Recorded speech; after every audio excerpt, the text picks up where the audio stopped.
엄마의 걱정이 나를 죽인다. 딸의 일기장에 쓰인 그 한 줄을 보는 순간 제 심장이 멎었습니다. 30년 동안 딸을 위한다며 매일 걱정하고 불안해하고 미리미리 막아주던 그 모든 것들이 딸을 죽이고 있었습니다. 지선아, 너 그러다 진짜 우울증 온다. 지선아, 넘어지면 어떡해. 지선아, 실패하면 어떡해.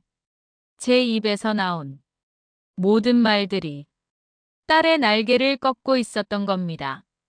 33 딸은 여전히 엄마 눈치를 보며 아무것도 스스로 결정하지 못하는 작은 어른이 되어버렸습니다. 이런 상황이 벌어진 데에는 아주 충격적인 이유가 있었습니다. 그날 밤 우연히 펼친 정약용 선생의 책 한 줄이 30년 잘못된 사랑을 한순간에 무너뜨렸습니다. 근심은 일을 망치고 단정한 마음이 일을 이룬다. 그 순간 깨달았습니다. 내 걱정이 딸의 병이 됐다는 걸. 내 불안이 딸의 인생을 흐트려 놨다는 걸. 오늘 여러분께 이 이야기를 들려드리려 합니다. 자식 걱정으로 평생을 살아오신 부모님들, 혹시 지금도 밤잠 설치며 자식 걱정하고 계신가요? 댓글에 걱정합니다라고만 남겨주세요. 오늘 여러분의 그 걱정을 함께 내려놓겠습니다. 구독과 좋아요 꼭 부탁드립니다. 저는 올해 69, 남편 없이 딸 하나 키우며 평생을 장사로 살아왔습니다. 새벽 4시에 일어나 밤 11시에 자는 삶. 손님 대하고 물건 팔고 돈 세고 하루가 갔습니다. 허리는 구부러지고 무릎은 시큰거리고 손가락 마디마디 굳어가도 멈출 수 없었습니다. 왜냐하면 딸 때문이었습니다. 그런데 일보다 더 힘든 게 있었습니다. 바로 딸 걱정이었습니다. 밤에 누우면 천장만 바라보며 딸 생각. 아침에 일어나면 제일 먼저 딸 걱정. 하루 종일 머릿속이 딸로 가득했습니다. 딸 지선이는 지금 33. 착하고 성실하고 예쁘기까지. 한데 왜인지 늘 불안해 보였습니다. 회사 다니면서도 엄마, 나 잘리면 어떡해. 연애하면서도 엄마, 나 버림받으면 어떡해. 친구 만나고 와서도 엄마, 나 싫어하는 것 같아. 매일매일 불안한 말만 하는 딸을 보며 저는 더 걱정했습니다. 지선아, 너 그러다 진짜 우울증 온다. 좀 긍정적으로 생각해봐. 엄마, 나도 노력하는데 자꾸 불안해져. 그럼 교회 다녀볼래? 절에 다녀볼래? 상담 받아볼래? 약 먹어볼래? 저는 딸을 고치려고 했습니다. 딸을 바꾸려고 했습니다. 그게 사랑이라고 믿었습니다. 하지만 어느 날 밤 한 권의 책이 모든 걸 뒤집어쓰습니다. 잠 못 이루는 밤. 서점에서 산 정약용 선생 책을 펼쳤습니다. 목민심서도 아니고 경세유표도 아닌 심경밀엄이라는 생소한 책이었습니다. 그리고 한 문장 앞에서 숨이 멎었습니다. 근심은 일을 망치고 단정한 마음이 일을 이룬다. 그 한 줄이 제 30년을 한 방에 무너뜨렸습니다. 여러분도 자식 걱정으로 밤잠 못 이루신 적 있으신가요? 혹시 지금도 누군가를 너무 걱정하고 계신가요? 댓글에 있어요라고만 남겨주세요. 저는 딸을 낳은 날부터 걱정을 시작했습니다. 젖을 잘 먹을까? 병에 걸리진 않을까? 키가 잘 클까? 공부는 잘할까? 친구는 사귈까? 대학은 갈까? 취직은 될까? 시집은 갈까? 인생 전체가 걱정 리스트였습니다. 우리 세대는 특히 그랬습니다. 전쟁 겪고, 가난 겪고, 혼자 살아남은 세대. IMF 때 남편이 회사에서 잘렸고, 3년 뒤 병으로 세상 떠났습니다. 혼자 남아 딸 하나 키우며 다짐했습니다. 이 애만큼은 고생시키지 않겠다. 이 애만큼은 불안하게 살게 하지 않겠다. 그래서 저는 딸이 넘어지기 전에 미리 부축했고, 딸이 실패하기 전에 미리 막았고, 딸이 상처받기 전에 미리 방패가 됐습니다. 그게 좋은 엄마인 줄 알았습니다. 엄마, 나 자전거 타고 싶어. 안 돼, 넘어지면 어떡해. 엄마, 나 친구네 집에서 자고 올게.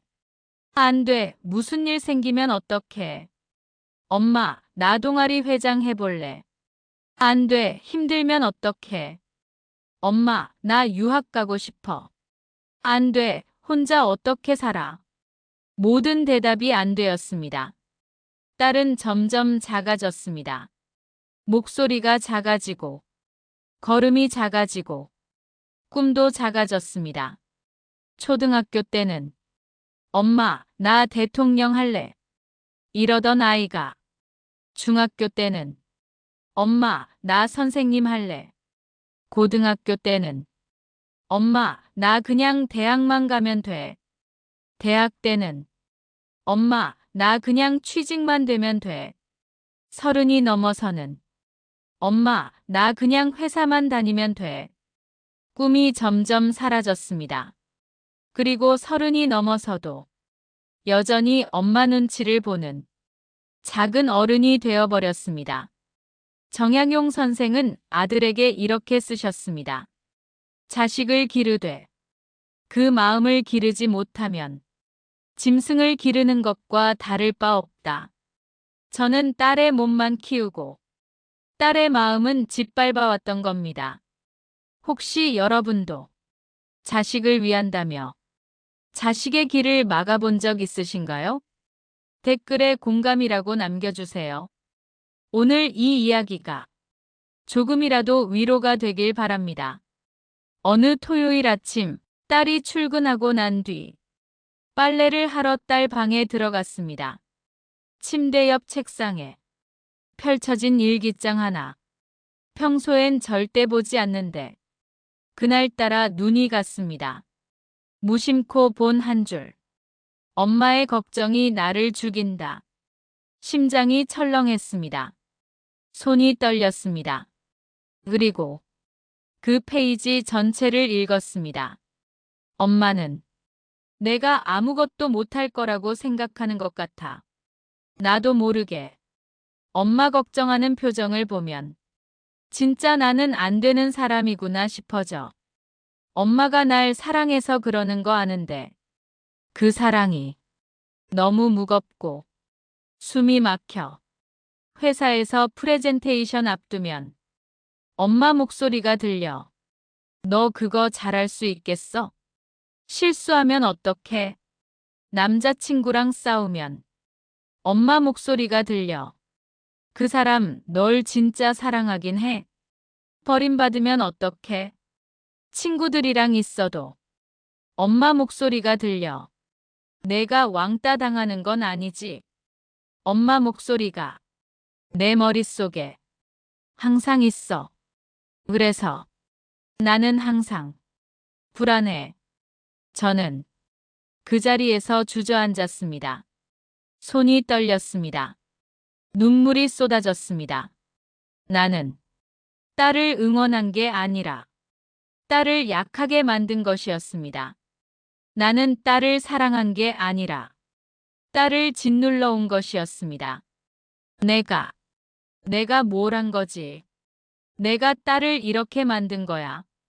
그날 밤 저는 잠들지 못했습니다. 그리고 다시 정약용 선생 책을 펼쳤습니다. 걱정이 많으면 병이 되고 마음이 어지러우면 일이 흩어진다. 내 걱정이 딸의 병이 됐습니다. 내 불안이 딸의 인생을 흐트려 놨습니다. 옛날 어느 산골에 두 그루의 나무가 있었습니다. 첫 번째 나무는 큰 바위 옆에 자랐습니다. 바위가 바람을 막아주고 비를 막아주고 햇빛도 적당히 가려줬습니다. 나무는 편안하게 자랐습니다. 두 번째 나무는 벌판 한가운데 자랐습니다. 바람 그대로 맞고 비 그대로 맞고 햇빛도 그대로 받았습니다. 나무는 힘들게 자랐습니다. 시간이 흘러 큰 태풍이 왔습니다. 바위 옆 나무는 뿌리가 얕아 금방 쓰러졌습니다. 하지만 벌판 나무는 뿌리가 깊어 끝까지 버텼습니다. 왜 그랬을까요? 바위가 막아줬던 나무는 스스로 뿌리 내릴 힘을 잃었던 겁니다. 바람과 싸우지 않았기에 뿌리가 깊어질 이유가 없었습니다. 비를 견디지 않았기에 줄기가 굵어질 이유가 없었습니다. 저는 딸에게 바위가 되어줬습니다. 하지만 그게 딸의 뿌리를 약하게 만들었습니다. 여러분도 혹시 자식을 보호한다며 자식의 뿌리를 약하게 만든 건 아닐까요? 오늘 이 우화가 조금이라도 와닿으셨다면 댓글에 깨달았어요 라고 남겨주세요. 명상 시간으로 걱정 내려놓기. 이제 잠시 눈을 감아주세요. 깊게 숨을 들이쉬고 천천히 내쉽니다. 깊게 들이쉬고 천천히 내쉽니다. 이제 마음속을 들여다봅니다. 거기 무거운 짐 하나가 있습니다. 그 짐의 이름은 걱정입니다. 내가 너무 걱정했던 사람, 내가 너무 불안해했던 일, 내가 너무 두려워했던 미래, 그 모든 걱정이 하나의 큰 짐이 되어 내 가슴을 짓누르고 있습니다. 이제 천천히 그 짐을 들어 올립니다. 무겁습니다. 정말 무겁습니다. 하지만 들 수 있습니다. 천천히 두 손으로 그 짐을 들어 올립니다. 그리고 살며시 땅에 내려놓습니다. 놓는다고 사랑이 끝나는 게 아닙니다. 놓아야 그 사람이 스스로 뿌리 내릴 수 있습니다. 천천히 숨 쉬며 놓아줍니다. 이제 천천히 눈을 뜹니다. 가슴이 조금 가벼워졌나요? 그 가벼움을 오늘 하루 간직하시길 바랍니다. 저는 며칠 동안 정약용 선생 책만 읽었습니다. 그분은 18년 유배 생활 동안 두 아들과 편지를 주고받으며 근심 없는 마음을 가르치셨습니다. 아버지로서, 스승으로서, 한 인간으로서 정약용이 아들에게 보낸 편지 중에서 내가 분수를 지키면 길이 저절로 열릴 것이요 마음이 흐트러지면 일이 흩어질 것이다. 부모가 먼저 바르면 자식이 저절로 바르고 부모가 먼저 어지러우면 자식도 어지럽다. 이 구절을 읽는 순간 번개 맞은 것처럼 깨달았습니다. 딸이 불안한 건 세상이 힘들어서가 아니라 엄마인 내가 항상 불안했기 때문이라는 걸. 내 불안이 그대로 딸의 심장으로 옮겨갔던 겁니다. 우리 세대는 늘 불안했습니다. 1950년대 전쟁 후 가난, 1970년대 5.1 쇼크, 1980년대 군부 독재, 1990년대 IMF 외환위기, 2000년대 카드 대란. 살아남기 위해 늘 긴장했고 늘 불안했고 늘 걱정했습니다. 그 불안을 자식에게도 고스란히 물려줬습니다. 지선아, 돈은 모으고 있어. 지선아, 보험은 들었어. 지선아, 결혼자금은 준비해. 지선아, 집값은 올라가는데 어떡해. 지선아, 연금은 생각해봤어. 매번 미래 걱정. 매번 돈 걱정. 딸은 현재를 살지 못하고 미래 불안에만 갇혔습니다. 정약용은 또 이렇게 말씀하셨습니다. 마음을 닦는 것이 첫째요. 학문하는 것이 그 다음이다. 자식에게 필요한 건 엄마의 걱정이 아니라 엄마의 단정한 마음이었습니다. 내가 먼저 마음을 바로 잡아야 했습니다. 내가 먼저 불안을 내려놔야 했습니다. 여러분의 불안이 혹시 자식에게 그대로 전해진 건 아닐까요? 오늘부터라도 내 마음부터 다스려 보시면 어떨까요? 댓글에 다스리겠습니다 라고 남겨주세요. 옛날 어느 마을에 맑은 시냇물이 흘렀습니다. 한 농부가 논에 물을 대려고 큰 돌로 물길을 막았습니다. 처음엔 물이 고여 논에 잘 흘러갔습니다. 좋아, 이제 물 걱정 없겠어. 농부는 만족했습니다. 하지만 시간이 지나자 물이 썩기 시작했습니다. 모기가 꼬이고 악취가 나고 물고기가 죽었습니다. 고인 물은 생명을 잃었습니다. 어느 날 스님이 지나가다 말했습니다. 물은 막으면 썩고 흐르게 두면 맑아집니다. 자식도 같습니다. 부모가 막으면 썩고 흐르게 두면 맑아집니다. 농부는 깨달았습니다. 돌을 치우자 물은 다시 흐르고 맑아지고 생명이 돌아왔습니다. 저도 이제 딸의 물길을 막던 돌을 치웠습니다. 그렇게 며칠을 고민하던 어느 저녁 딸이 제게 말했습니다. 엄마, 나 할 말 있어. 응, 뭔데?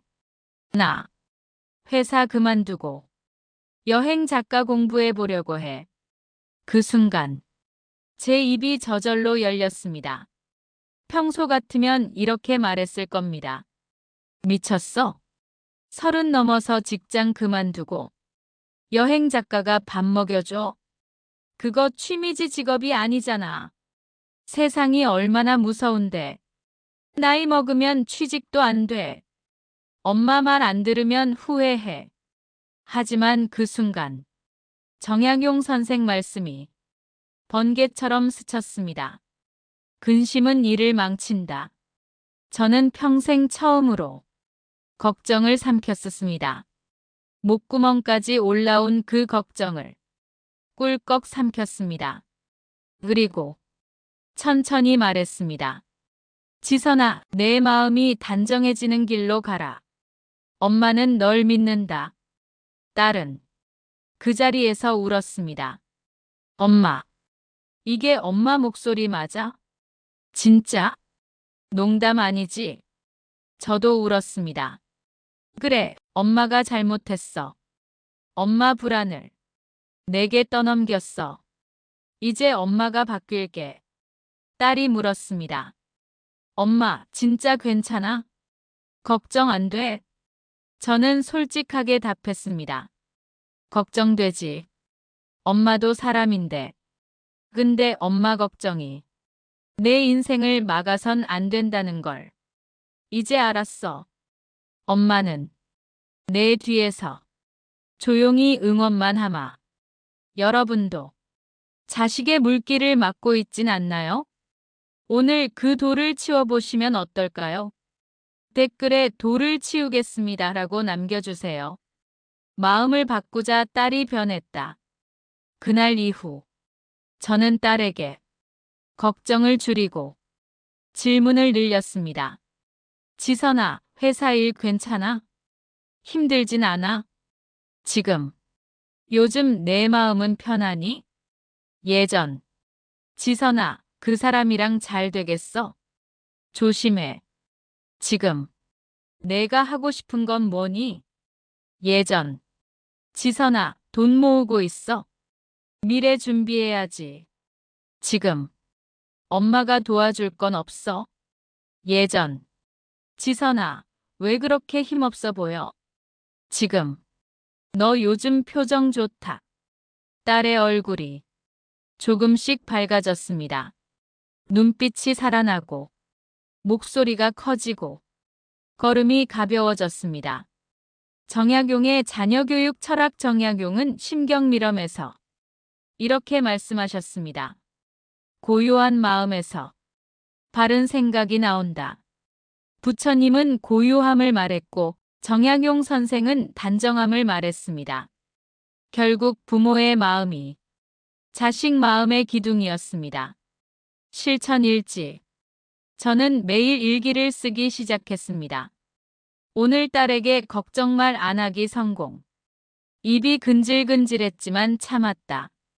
지선아, 그거 잘 될까? 하려다가 지선아, 내 마음이 편하면 돼라고 바꿔 말했다. 딸이 엄마 요즘 왜 그래? 편하네라고 했다. 나도 편하다. 걱정 안 하니까 밤에 잠도 잘 온다. 장사하면서도 딸 걱정이 덜 난다. 예전엔 일하면서도 딸 생각에 가슴 조였는데 이제는 일에 집중이 된다. 딸이 처음으로 자기 고민을 털어놨다. 엄마, 나 회사에서 이런 일이 있었는데 예전엔 절대 안 했는데 듣고만 있었다. 조언 안 하고 걱정 안 하고 그냥 들었다. 딸이 웃는 횟수가 늘었다. 전화할 때 목소리 톤이 밝아졌다. 딸이 친구들이랑 제주도 간다고 했다. 예전 같으면 비행기 조심해. 사고 나면 어떡해. 했을 텐데. 재밌게 다녀와. 사진 많이 찍어라고 했다. 딸이 여행작가 수업 등록했다고 했다. 걱정됐지만 잘했다고만 했다. 그랬더니 딸이 엄마 고마워. 엄마가 믿어줘서 힘이 나라고 했다. 변화는 천천히 하지만 확실하게 왔습니다. 여러분도 오늘부터 자식에게 걱정 대신 질문을 해보세요. 너 괜찮아? 그 대신 너 행복해? 라고 물어보세요. 댓글에 질문하겠습니다 라고 남겨주세요. 석 달이 지났습니다. 봄이 왔습니다. 어느 토요일 아침 딸이 작은 목소리로 말했습니다. 엄마, 응? 나 여행 에세이 공모전 붙었어. 저는 그 자리에서 손으로 입을 막았습니다. 눈물이 쏟아졌습니다. 진짜? 진짜로? 응. 1등은 아닌데. 장려상이라도 받았어. 상금도 100만 원 있고. 출판사에서 연락 왔어. 책 내볼 생각 있냐고. 딸이 처음으로 자기 힘으로 빛을 낸 순간이었습니다. 그 길을 내가 막아왔다는 걸 이제야 선명하게 알았습니다.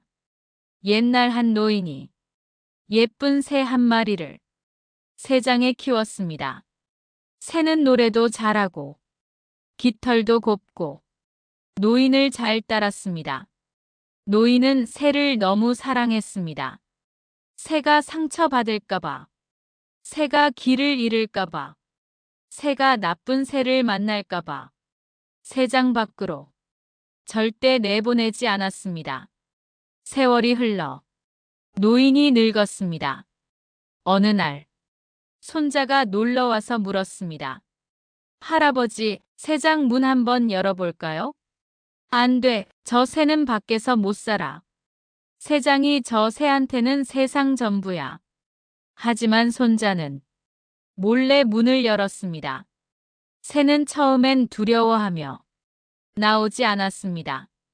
평생을 새장에서 살았기에 밖이 무서웠습니다. 하지만 창문으로 들어온 바람 냄새를 맡고는 천천히 새장 밖으로 나왔습니다. 마루로 나왔습니다. 마당으로 나왔습니다. 그리고 처음으로 날갯짓을 했습니다. 서툴렀습니다. 균형을 잃었습니다. 땅에 떨어졌습니다. 하지만 다시 날았습니다. 한 번, 두 번, 세 번. 점점 높이 날아올랐습니다. 하늘로 날아오르는 그 새를 보며 손자가 말했습니다. 할아버지, 새는 날기 위해 태어난 거래요. 노인은 그제야 깨달았습니다. 사랑한다는 이유로 날개를 묶어뒀구나. 저도 딸의 날개를 30년간 묶어뒀습니다. 이제야 풀어줬습니다. 여러분 자식도 날기 위해 태어났습니다. 새장 문을 열어주세요. 처음엔 서툴러도 결국 날아오를 겁니다. 상상해보세요. 당신의 등 뒤에 큰 날개가 있습니다. 하지만 그 날개는 평생 접혀 있었습니다. 무거운 짐에 눌려 펴지 못했습니다. 이제 천천히 그 날개를 펼쳐봅니다. 처음엔 뻐근합니다. 굳어 있습니다. 하지만 조금씩 펼쳐집니다. 왼쪽 날개가 펼쳐지고 오른쪽 날개가 펼쳐집니다. 따뜻한 바람이 날개를 스칩니다. 이제 날 수 있습니다. 숨을 들이쉴 때마다 나는 자유롭다. 숨을 내쉴 때마다 내 자식도 자유롭다. 우리는 이미 충분합니다. 우리 자식도 충분합니다. 이제 함께 날 시간입니다. 천천히 눈을 뜹니다. 가슴이 따뜻해졌나요? 그날 이후 딸의 삶이 완전히 달라졌습니다. 3개월 후 딸이 첫 책 계약을 했습니다. 엄마가 날 놓아준 날, 나는 날았다. 라는 제목의 여행 에세이. 6개월 후 딸이 남자친구를 데려왔습니다. 자신감 있는 목소리로 엄마, 소개할 사람 있어라고 했습니다. 예전 같으면 엄마, 이 사람이 괜찮을까? 물었을 겁니다. 1년 후 딸이 결혼했습니다. 결혼식에서 딸이 제게 편지를 읽었습니다. 엄마 평생을 나를 걱정하며 사셨죠. 그 걱정이 사랑인 줄 알았어요. 근데 엄마가 나를 놔줬을 때 그게 진짜 사랑이란 걸 알았어요. 엄마가 나를 믿어줬을 때 나도 나를 믿을 수 있었어요. 엄마가 나를 응원해줬을 때 나는 날 수 있었어요. 엄마, 날 낳아줘서 고마워요. 날 키워줘서 고마워요. 하지만 무엇보다 날 놔줘서 고마워요. 사랑합니다, 엄마. 저는 하객석에서 울었습니다. 행복한 눈물이었습니다. 이제 저는 매일 아침 이렇게 기도합니다. 딸아, 엄마의 근심이 아닌 내 마음의 단정함으로 내 길이 열리기를. 엄마의 불안이 아닌 내 분수와 인연으로 내 삶이 흐르기를. 나는 이제 너를 조급하게 하지 않고 너를 막지 않고 조용히 응원만 하겠다. 내가 넘어져도 스스로 일어서길. 내가 실패해도 다시 시작하길. 내가 아파도 스스로 치유하길.